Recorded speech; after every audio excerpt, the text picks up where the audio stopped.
Hi everyone, welcome to our YouTube channel black diamond. तो आज मैं फिर से आप लोगों के लिए एक वैकेंसी से रिलेटेड अपडेट लेके आया हूँ। आज की जो वैकेंसी है वो धमाकेदार है और न केवल इसमें वैकेंसी के बारे में बात करूंगा, बल्कि उसके अलावा इसका डिटेल्ड सिलेबस मैं आपको दिखाने वाला हूँ, एक गाइडेंस देने वाला हूँ और साथ ही साथ कुछ मैं आपसे पर्सनल बातें भी करने वाला हूँ। तो इस वीडियो को लास्ट तक जरूर देखिएगा। अगर आप कहीं और भी देख चुके हैं या नोटिफिकेशन आपको पता है कि वैकेंसी आई है, मैं देखा हूँ, फिर भी बहुत सारी ऐसी बातें हैं जो आपको इस वीडियो में पता चलेंगी। चलिए वीडियो को स्टार्ट करते हैं। उससे पहले अगर चैनल पर नए हैं तो चैनल को जरूर सब्सक्राइब कर दीजिए, बेल आइकन को प्रेस कर दीजिए। चलिए, और वीडियो को लाइक कर दीजिए क्योंकि इतनी बड़ी वैकेंसी आई है आपके लिए, तो वीडियो को लाइक करना तो बनता है आपके लिए। देखिए, एनसीएल की तरफ से जो वैकेंसी निकाली गई है वो ऑफिशियल वैकेंसी, ऑफिशियल वेबसाइट में भी अगर आप जाके चेक करोगे तो आपको मिल जाएगा। ऑफिशियल वैकेंसी है। इसका फॉर्म भरने का जो डेट है वो 14 जुलाई यानी कि आज से ठीक 4 दिन के बाद स्टार्ट होगा और 5 अगस्त तक इसका फॉर्म भरा जाएगा। अपने डॉक्यूमेंट रेडी कर लीजिए। इसमें जो पोस्ट है वो माइनिंग सरदार का अगर मैं बात करूं तो माइनिंग सरदार के टोटल पोस्ट की बात करूं तो 254 पोस्ट है, जो कि मैंने पहले ही आपको बताया था। अगर मेरे प्रीवियस कुछ वीडियोस को देखोगे ना तो उसमें मैंने जिक्र किया था कि एनसीएल की वैकेंसीज आने वाली है। मैं पहले ही आपको अपडेट दे चुका हूं। लोग कह रहे थे कि डब्ल्यूसीएल का तो डब्ल्यूसीएल का भी मैंने पहले ही अपडेट दिया था आने से पहले ही। उसी तरह से एनसीएल का भी मैंने पहले ही बताया था कि भाई वैकेंसी आने वाली है। ठीक है। और एमसीएल और एससीसीएल का तो आपको, एससीसीएल का तो फिर एग्जाम हो गया है और एमसीएल का आप तैयारी कर रहे होंगे। ठीक है। डब्ल्यूसीएल का बैच मैं बहुत जल्दी स्टार्ट कर रहा हूँ और एनसीएल का बैच तो मैं स्टार्ट करूंगा ही। विद इन 3 to 4 डेज में बैच अनाउंस करूंगा। रुक जाइएगा थोड़ा सा। तो माइनिंग सरदार का जो पोस्ट है टोटल ओबीसी के लिए बहुत ज्यादा नहीं है, क्योंकि यहाँ पे 2 आपको दिख रहा है, बट बैकलॉग वाला ही है। ओबीसी नॉन क्रीमी वाला यहाँ तो 64 है। टोटल जोड़ के देखेंगे तो 66 पोस्ट ओबीसी का है। कुछ बैकलॉग वैकेंसीज रह गई थी, जैसे एससी का एक वैकेंसी, एसटी का एक वैकेंसी। ठीक है। अब अनरिजर्व का टोटल 101 वैकेंसी है, ईडब्ल्यूएस का 25 है, एससी का 51 है, एसटी का 13 है। टोटल 254 सीट की वैकेंसी है। ठीक है। तो और सर्वेयर में देखेंगे तो सर्वेयर का टोटल 5 वैकेंसी। अब बात है क्वालिफिकेशन। जो लोग कह रहे हैं कि भाई रेस्ट्रिक्टेड वाले फॉर्म भर सकते हैं क्या, देखो मैं रेस्ट्रिक्टेड वाले को ना बहुत सारी बातें बता रहा हूँ। यहाँ पे जो आपको क्वालिफिकेशन दिख रहा होगा, यहाँ पे कहीं भी रेस्ट्रिक्टेड लिखा हुआ है? नहीं लिखा है। अनरेस्ट्रिक्टेड लिखा हुआ है? नहीं लिखा हुआ है। नीचे देखेंगे क्वालिफिकेशन तो यहाँ पर भी आप देखेंगे तो कहीं पर रेस्ट्रिक्टेड लिखा हुआ है? नहीं लिखा हुआ है। अनरेस्ट्रिक्टेड लिखा हुआ है? नहीं लिखा हुआ है। तो क्या इस बार भर सकते हैं कि नहीं? चलो प्रीवियस एडवर्टाइजमेंट में जाके हम एक बार चेक करवाते हैं आपको। आप प्रीवियस एडवर्टाइजमेंट में चले जाइए जो कि 2022 को आया था। इसमें भी आप जाके देखेंगे, इसमें 374 सीट की वैकेंसी थी। इसमें भी जाके देखेंगे तो यहाँ पर भी बिल्कुल वैसा ही लिखा हुआ है जैसा पिछले बार लिखा हुआ था। बिल्कुल वैसा का वैसा ही, कोई चेंज नहीं है। देखो, बहुत सारी बातें हैं जो मैं आपको एक टेलीग्राम चैनल में बता रहा हूँ। ठीक है। उस टेलीग्राम चैनल को आप ज्वाइन कर लेंगे। लिंक मैं डिस्क्रिप्शन में डाल दूंगा अपने टेलीग्राम चैनल का। Deepak Sahu, founder of Black Diamond, ऐसा करके लिखा होगा चैनल का नाम। ठीक है। अभी फिलहाल उस पे नहीं आते हैं। तो वैकेंसी देखो यार, जो रेस्ट्रिक्टेड वाले हैं, अनरिस्ट्रिक्टेड वाले हैं, मैं आप दोनों से रिक्वेस्ट करूंगा कि वैकेंसी भर दें। जो रेस्ट्रिक्टेड वाले हैं उनको तो मैं खास गुजारिश करूंगा कि भर दें। आप भरो तो सही, मैं आपको बताऊंगा रास्ता। आपको रास्ता बताऊंगा, आप पहले वैकेंसी भरो। ठीक है, फिर मैं आपको बताऊंगा, गाइड करूंगा, प्रॉपर गाइड करूंगा। ठीक है। इसके बाद सैलरी वैलरी की अगर मैं बात करूँ, 6 महीना प्रोबेशन पीरियड होता है। इसमें संडे ओटी वगैरह नहीं मिलता है, सिर्फ बेसिक पैसा मिलता है। मतलब पकड़ के चलिए 65,000 रुपया कट छट के आपके हाथ में आएगा। 60 से 65 हजार। जब आपका 6 महीना पार हो जाएगा तो संडे ओटी वगैरह वगैरह बहुत कुछ मिलेगा आपको। तो उस टाइम पकड़ के चलिए कि आपका 75 से 80 हजार रुपया कहीं नहीं जा रहा है। और अगर ठीक से ड्यूटी कर रहे हैं प्रॉपर तो आपका 80 85 90 तक जा सकता है एवरेज। ठीक है। सैलरी तो एनसीएल भाई बहुत अच्छी देती है। मैं अपना तजुर्बा से बता रहा हूँ, मैं चूंकि खुद एनसीएल में जॉब कर रहा हूँ, मैंने खुद ये माइनिंग सरदार की वैकेंसी पिछली बार निकाली थी और मैं खुद अभी एनसीएल में जॉब कर रहा हूँ, इसलिए सैलरी के बारे में तो मैं कह सकता हूँ कि सैलरी एनसीएल का बहुत अच्छा है। ठीक है। बाकी सब्सिडरी में जैसे एससीसीएल है, एमसीएल है और एनसीएल है, ये 3 सब्सिडरी में बहुत अच्छा पेमेंट मिलता है। पेमेंट को लेके तो आप इसमें निश्चिंत ही रहेंगे। ठीक है। चलिए, मेडिकली एग्जाम भी इसमें होता है तो बहुत टाइट होता है, मतलब अच्छा एग्जाम होता है। मतलब पूरी तरह से ट्रांसपेरेंसी रहती है एग्जाम में भी, पूरी तरह से ट्रांसपेरेंसी रहती है। सीबीटी होता है। अब एग्जाम का तैयारी करते हैं, एग्जाम देते हैं, डॉक्यूमेंट वेरिफिकेशन भी होता है। उसके बाद आपका मेडिकल एग्जाम भी बहुत ट्रांसपेरेंट तरीके से होता है। तो कुल मिलाकर के आपको मेहनत करना है। ठीक है। उल्टा पुल्टा दिमाग में कोई भी बात मत रखिए। क्रूसियल एज की बात करें तो 30 साल अपर एज लिमिट रखा गया है। बाकी रिलैक्सेशन दिया गया है अपर एज लिमिट वालों को। ठीक है। डिपार्टमेंटल कैंडिडेट के लिए कोई एज बार नहीं है। ₹1000 आपका फी है इसका और जीएसटी जोड़ के 1180 हो जाएगा। ओके, सिलेक्शन प्रोसेस वही है बाबू, सीबीटी होगा, 100 नंबर का परीक्षा है, नेगेटिव मार्किंग इसमें है नहीं, है ना। आपको देना है एग्जाम, है ना। There is no negative marking, जो फैला रहे हैं कि भाई नेगेटिव मार्किंग अफवाह है, वो पूरी तरह से है। मैं पूरा सिलेबस आपको दिखा रहा हूँ, सिलेबस को लेके एकदम निश्चित रहे, मैं आपको दिखा रहा हूँ, ठीक है। ये जो पासिंग मार्क्स दिया हुआ है कि 50 नंबर आपका पासिंग मार्क्स है, पासिंग मार्क्स तो भूल ही जाइए, कट ऑफ तो इसमें आ ही जाता है। अब आते हैं डायरेक्ट टॉपिक पे, जो कि मैं आपको बता रहा हूँ, सिलेबस। देखिए इस बार का जो सिलेबस है, कह रहे हैं लोग कि यार अलग है, काफ़ी अलग है। इस बार का जो सिलेबस है वो माइनिंग सरदार का पिछली बार के सिलेबस से काफ़ी अलग है।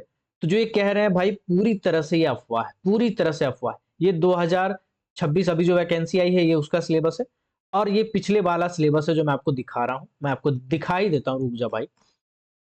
सबसे पहले तो दिमाग में अचड़ा-कचड़ा रखो ही मत, ठीक है? आपको गाइडेंस चाहिए, आपको डाइवर्जन नहीं चाहिए, ठीक है? आप इधर-उधर की बातें मत सुनिए, खुद भी आप चेक कर सकते हैं। चलिए मैं आपको दिखा देता हूँ आपका सिलेबस। ये देखिए माइनिंग सरदार का सिलेबस है ये, ठीक है? पिछले बार का सिलेबस है ये। एक-एक लाइन हम लोग पढ़ते हैं। Open cast coal mining working, ठीक है? यहाँ पे देख रहे हैं पिछले बार का सिलेबस है। Open cast coal mine working, bench formation, dump management, haul road design, ठीक? आते हैं नए सिलेबस पे। नए सिलेबस में देखिए open cast coal mine working, bench formation, dump management, haul roads design. दूसरा वाला पॉइंट भी देखेंगे तो दूसरा वाला पॉइंट भी आपको सेम मिलेगा, ठीक है। इस तरह से करके पूरा का पूरा सिलेबस अगर आप मैच करोगे ना, ए टू जेड पोर्शन आपको पूरा का पूरा सेम मिलने वाला है, ठीक है। सेम मिलने वाला है, पूरा का पूरा आप देखोगे तो पूरा का पूरा आपको सेम मिलने वाला है, ए टू जेड, ठीक है। अब रही बात की सेम है तो मैं आपको आगे का बता देता हूँ। देखो बाबू ऐसा है कि एनसीएल का जो पैटर्न है ना, वो पूरी तरह से अलग है, ठीक है। एनसीएल का जो सिलेबस है वो भी पूरी तरह से अलग है, ठीक। अब अगर एनसीएल का आप तैयारी कर रहे हैं और आप सोच रहे हैं कि डब्ल्यूसीएल का और एनसीएल का सेम टाइप का क्वेश्चन होगा, तो ये पूरी तरह से अपोजिट कह सकते हैं आप, ठीक है। डब्ल्यूसीएल में अंडरग्राउंड का भर भर के पूछता है। चलो डब्ल्यूसीएल में तो खैर आपको पूरा पढ़ना पड़ेगा, और एनसीएल में जो कि आपको सिलेबस दे दिया गया है कि ओपन कास्ट का ही देखिए आपको पूरा पूरी दिया हुआ। देखिए मैं दिखाता हूँ। Open cast coal mines working, shot firing and transport and use of explosive in mines, safety issue in open cast working, transport of material, working at height, marching and deployment of heavy machineries, preliminary idea about reclamation, open cast, in open cast, the preliminary understanding about safety management plan, coal mines regulation 2017, bylaws उसके अंदर जो आते हैं, mines act वगैरह भी पढ़ना है आपको, ठीक है। माइनिंग माइन का जनरल सेफ्टी वगैरह पढ़ना है, सरदार शॉर्ट फायर का पर्टिकुलर डिटेल भी पढ़ना है, माइंस रूल पढ़ना है, mine vocational training, mines rescue rule, DGMS circular, time to time, ये भी तो आपको पढ़ना ही पड़ेगा। Writing report as per course offered by the recognised institute. अब ये जो आपको दिख रहा है ना सिलेबस, ये सिलेबस को कभी भी बाकी सिलेबस से कंपेयर मत कीजिए। अगर आप एनसीएल की तैयारी करना चाहते हैं तो एनसीएल का अलग तरीके से आपको पढ़ना पड़ेगा, पूरी तरह से अलग पढ़ना पड़ेगा। आप एनसीएल में सोचोगे कि सिर्फ बेसिक पढ़ने से हो जाएगा, नहीं बाबू। आज पिछली बार भी क्वेश्चन पूछा था, हालत खराब कर दिया था, पसीने छुटा दिया था, न्यूमेरिकल वगैरह सब डाल दिया था। ऐसे ऐसे क्वेश्चन थे कि तोते उड़ गए थे भाई। मैं एग्जाम दिया था, मैं जानता हूँ। मैं हालांकि मैं जनरल कैटेगरी से निकल पाया, नंबर उम्बर ठीक ठाक था मेरा, है ना, कोई कैटेगरी लगाना नहीं पड़ा। लेकिन कुल मिला करके इसको आपको बहुत अच्छे से पढ़ना पड़ेगा, ठीक है। ये 70 मार्क्स आपके लिए बहुत इंपॉर्टेंट है। और रही बात बाकी का 30 मार्क्स, ये 30 मार्क्स के लिए मैं गाइड कर दूंगा आपको। ये 30 मार्क्स के लिए मैं आपको गाइड कर दूंगा, कौन से किताब से पढ़ना है, कौन सा किताब आपको अमेजन या फ्लिपकार्ट से ऑर्डर करना है, कैसे कैसे पढ़ना है, क्या क्या टॉपिक रहेंगे, ये सब मैं आपको गाइड कर दूंगा। पढ़ाऊंगा नहीं, लेकिन मैं आपको गाइड कर दूंगा, ठीक है। हो सकता है ग्रुप बना के मैं वीडियो लेक्चर डाल दूं अलग अलग टीचर का, जो आपके लिए हेल्पफुल रहेंगे। यूट्यूब में दुनिया भर के हैं, लेकिन मैं आपको शॉर्टलिस्ट कर करके अच्छे अच्छे लेक्चर दूंगा, ताकि आपको दिमाग लगाना ही ना पड़े बाहर कुछ।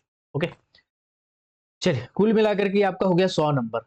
अब देखो यार, मैं जैसे कि आपको हिंट दे ही चुका हूं कि मैंने एनसीएल का माइनिंग सरदार का पिछले बार का पेपर दिया था, और इस पेपर में मैं शॉर्टलिस्ट हुआ था और सेलेक्ट हुआ था, और जॉब कर रहा हूँ फिलहाल एनसीएल में।